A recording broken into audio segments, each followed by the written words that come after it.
Yun, so good day mga tol, no? Mag-check tayo ngayon ng itlog ng Texas na nakasalang natin. Ito kay Kuya Jun to. So meron siyang 2, 4, 6, 8, 10, 12 itlog. Check natin ilan ang may similya, ilan ang wala, no? So this one good. 1, 2 good din. 3, 4,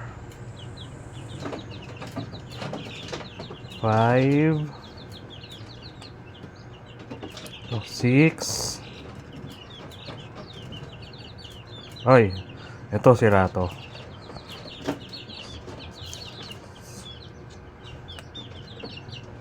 Ito meron din 7, 8.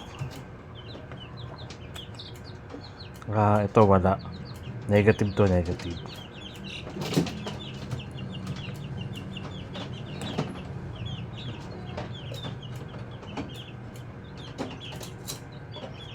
Nine. Ito wala din. So out of 12, merong 9 na goods, no? So 3 hindi. So okay yan. Sinalang natin to nung Monday. So Friday today. So pang 5th day niya. So kita nyo kung gaano kalalaki na yung similya niyan, no? Yan. Malalaki na. So ganyan ang itsura ng 5 days old. O 5 days na nakasalang na sa incubator. Yan. So ganyan. Ganyan ang itsura niyan. Yan. Okay. So tignan natin ulit yan.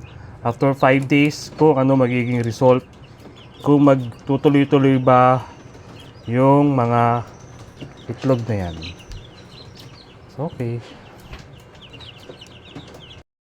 Then ito naman yung ating incubator setup. So ito yung compartment niya. Dito nakalagay yung tubig at saka yung mga bulb, no?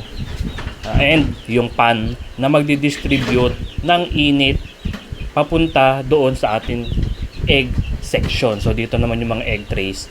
So may compartment tayo dito where andun ang tubig, andun ang ilaw, andun ang pan. Then ibabato lang yun nung pan, yung init at humidity or moisture papunta doon sa ating egg section. So nakita natin dito 34.8 kasi napundi yung ating bombilya. So kakasalpak o kakalagay lang ulit natin, no? Kaya mababa yan, pero magbi-build up na yan in a few minutes lang naman. Babalik na siya sa dati. And then kine-check natin dito yung humidity. It's 53%. So both level yan, no, sa bandang taas at bandang baba, both 53% yung humidity. So balance siya kahit walang tubig.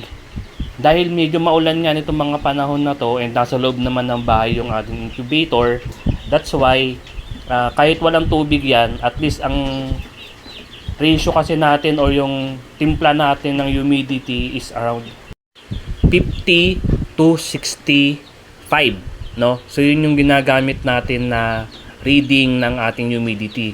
So pag nandun tayo sa range na yun, goods na yan kahit wala tayong tubig. Pero pagdating sa 19th day or after 18th day, kailangan magdagdag na tayo ng tubig or maglagay na tayo ng tubig para mas mapataas pa natin yung ating humidity, no? So better yan kung papalo ng mga 60, 55 to 60 hanggang 65% yung humidity para mas maganda yung hatching rate. At the same time, ang ginagawa ko pa dyan minsan is nag-i-spray ako or madalas nag-i-spray ako ng tubig sa ating mga itlog directly to the eggs para mas madali pang makrack yung mga shell nung ating mga itlog at madali makalabas yung ating mga sisiw. So yun lang, maraming salamat. Thank you!